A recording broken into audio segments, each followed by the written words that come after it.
Next, we will discuss about gravitational potential energy in physics class 11th.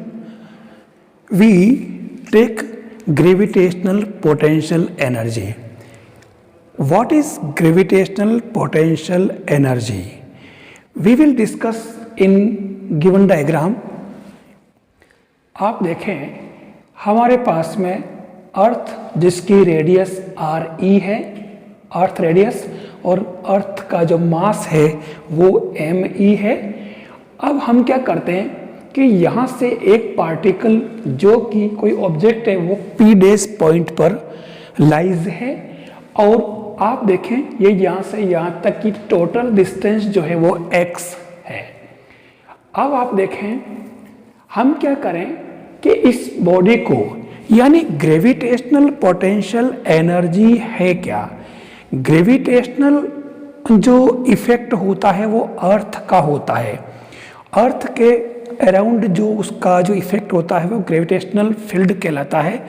अब क्या होता है कि किसी बॉडी को अगर हम इनफाइनाइट से ग्रेविटेशनल फील्ड के अंदर अगर अपन स्मॉल डिस्टेंस तक या किसी पॉइंट पर अगर लाएं तो हमें उसके अगेंस्ट वर्क करना पड़ेगा।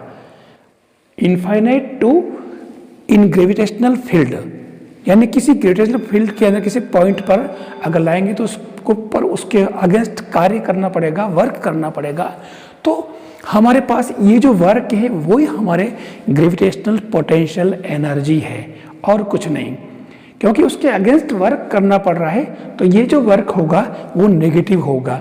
अब आप यहाँ देखें हम क्या करते हैं कि इस ऑब्जेक्ट को यहाँ से, ये अर्थ है, अर्थ के आसपास यहाँ ग्रेविटेशनल फील्ड है, और हम पॉइंट पी पर जो ऑब्जेक्ट है, यानी सपोज मान लेते हैं अपन इनफाइनाइट ले लेते हैं और कोई डिस्टेंस वहाँ से हम पॉइंट पी तक लाना चाहें, पी पॉइंट तक, तो हम उसको पहले इनफाइनाइट से स्मॉल डिस्प्लेसमेंट dx देंगे।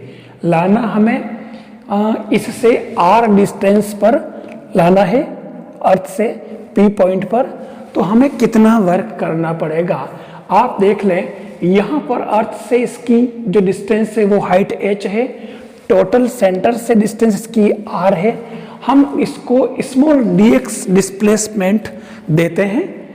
तो अब आप पहले देख लें कि gravitational potential energy of an object at a point in gravitational field is equal to the work done in bringing the object from infinite to that point P, या कोई पॉइंट P ले लें हम। तो अब यानी कि इनफाइनाइट से उस पॉइंट P तक जो उसको अगर लाना है तो उसके अगेंस्ट जो वर्क है वो ग्रेविटेशनल पोटेंशियल एनर्जी होगा। हम क्या करते हैं, the force acting on the object P, अब उस ऑब्जेक्ट P पर फोर्स कौन सा काम करेगा जो यहाँ पर है या यहाँ तक लाए। तो आप देखें कि यहाँ देयर आर टू बॉडीज यानी object with mass small m and earth next body with mass me।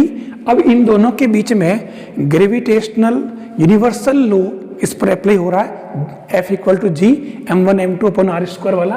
तो हमने ये G m1 m2 upon r square ये फोर्स हमने यहाँ पर कंसिडर किया है। यहाँ दोनों m1 m2 हमारे पास कंसिडर है पहले से ही। Now for small displacement dx, उसको अगर डिस्प्लेसमेंट dx दिया जाए तो वर्क डन क्या होगा, dw equal to f dot dx। आप देखें f और dx दोनों सेम डायरेक्शन में है, हम dx डिस्प्लेसमेंट इस डायरेक्शन में दिया है और फोर्स f भी इधर से इसी डायरेक्शन में लग रहा है, हम इसको अर्थ के पास ला रहे हैं। तो यहाँ f dot dx f dx हो जाएगा, दोनों पैरेलल cos यानी f dx cos 0, तो ये f dx बन जाएगा। अब आपको f यहाँ से पुट करना dx। अब work done in bringing the object from infinite to point P, u equal to integration of dw equal to, अब आप जो ऊपर से वापस ले आए G M M upon X square, और हम इन्फिनिट टू आर डिस्टेंस तक ला रहे हैं। जो ऑब्जेक्ट कहीं इन्फिनिट पे था उसको हम पी पॉइंट पर यानी कि आर डिस्टेंस तक ला रहे हैं। तो हमने x की जो लिमिट ले ली है वो infinite to r G M M upon X square D X, G M M पूरा बाहर आ जाएगा, 0 to r 1 upon X square D X. अब यहाँ पर x पावर -2 हो जाएगा, नीचे थी तो अपर में ऊपर ले जाने पर पावर -2। अब इसका इंटीग्रेशन करना, तो आपने पढ़ रखा होगा x power n D X equal to X power n plus 1 upon n plus 1 plus c। इस फॉर्मूले से हमने यहाँ n plus 1 upon n minus n plus 1 करके किया इसका, तो ये -1 अपॉन एक्स बचा, लिमिट 0 इन्फिनिट टू r। तो आप देखें इन्फिनिट टू r, यहाँ अपर लिमिट पहले x की जगह अपर लिमिट रखें, माइनस, ये माइनस फॉर्मूले का अपर माइनस लोअर करना पड़ता है, इसलिए अपर माइनस लोअर, तो ये अपर माइनस लोअर, तो ये आप देखें कि ये -1 अपॉन इन्फिनिटी। तो इस तरीके से आप देखें यहाँ पर जो है ये यहाँ प्लस ही हो जाएगा, इसमें माइनस बार आ गया इन्फिनिटी में। तो उस केस में आप देखें कि ये जो यूं का यूं, ये तो 1 अपॉन इन्फिनिटी 0 और -1 अपॉन r बचा, तो ये माइनस का ही आ जाएगा। अब यहाँ r जो है आप देखें radius of earth and height of object from earth h, दोनों का प्लस हो जाएगा आर ई प्लस एच। ये यहाँ पुट किया आर की वैल्यू, तो u equal to minus G M M upon R plus H, ये आर की वैल्यू यहाँ पुट की, u equal to minus G M M upon R E.